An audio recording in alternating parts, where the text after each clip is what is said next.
So the 469 just texted in favorite current DFW athletes. Luka 1. Joe Pavelski of the Dallas Stars at 2, who actually also had a couple of goals yesterday in the NHL All-Star game, was the captain of his squad representing the Dallas Stars. They'd go Parsons 3, Dak 4, Brunson 5. The 214 is saying it's absolutely Luka Doncic. So I thought it was an interesting conversation. Dak is so, I mean, we've seen it when we were just talking about the contract that became maddening to discuss. But Dak is so 50-50. People just seem like they either love Dak or they think he's just mediocre and overrated. So I didn't think that it would be Dak at all.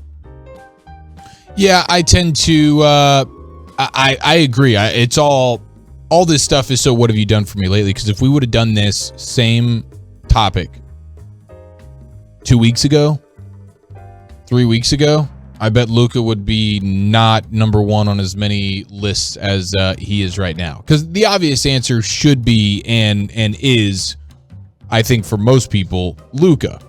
Now, you might find things about him, the way he does the referee stuff, the way he sometimes doesn't always take care of his body to the starts of seasons, and maybe that's frustrated you in a way that has removed him from the top of your fan favorite list.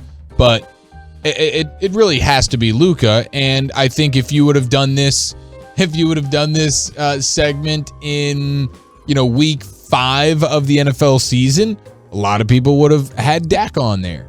But what have you done for me lately in that, okay, Dak, you haven't really done much. And Luka, by the same token, has done a bunch in the last couple of weeks that everybody's back on the Luka train. Yeah, he's been fantastic. Luka should be the answer here because he is the closest thing you have to the best player in the sport that any of these athletes are playing. Like, you don't have anybody on the Cowboys that is anywhere close to being the best player in their sport. Now, Micah is probably the best at his position, and football's a little bit different. Micah's the closest thing outside of Luka to being the best at like what he does. But Luka is that guy, and outside of what he does with the referees, like Luka's personality is extremely likable. Oh, absolutely. Like he seems like a super fun dude. So I feel like for me, that's a no-brainer. It's Luka.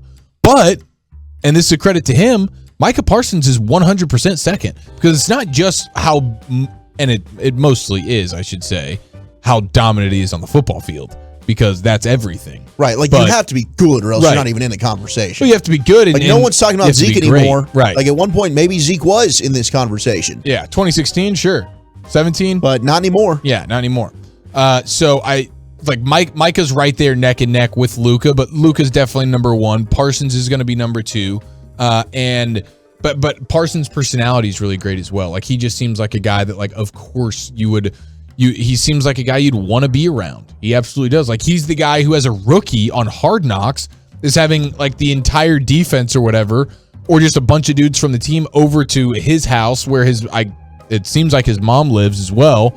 And they're like, she's putting on a whole feast for him and his teammates. Like, how badass is that? That's Parsons as a rookie doing something like that. Like, he's just got the personality that you can't help but kind of fall in love with as well. Yeah.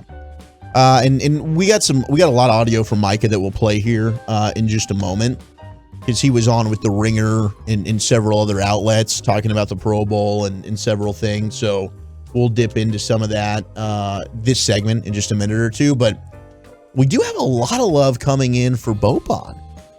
Okay, well, you know what? I mean, heck, forget everything I just said. Bobby is extremely likable. Well, here's the thing. Like, it's not like Bobby is bad. He just doesn't play a lot. Yeah. But when Bobby gets his minutes, Bobby is usually productive. It's always like a pleasant surprise when Bobby's out there, and it's like, oh yeah, he's not just like some cartoonish character that we all love and want to give a big hug to.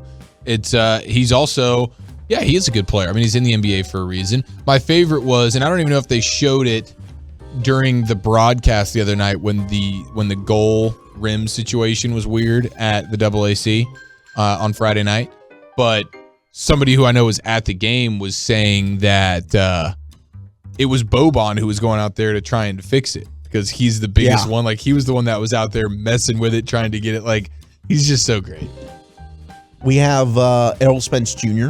also getting a vote from the 254. Absolutely. The 214, Corey Seeger, one of the newest Texas Rangers. Okay, that's a good one. That's a good one. I mean, you haven't really gotten to hear much from him and obviously see anything from him in a Ranger uniform. I could see him being a fan favorite. That. Yeah, I'm in on the idea. I mean, if we're starving Rangers fans and you're going to feed me with Seeger, I want a Seeger buffet, baby. 469, it's still Dak for sure. They have 5 sisters. They know Dak's story. Girls love him. Mavs are not as popular. Fair enough. I don't know if they know Luka's name. So there's still that. And Boston Nick texting, and Luka's still number 1 in town. Micah is still just a linebacker / defensive end. But I'll tell you, Micah is rising the ranks very, very quickly.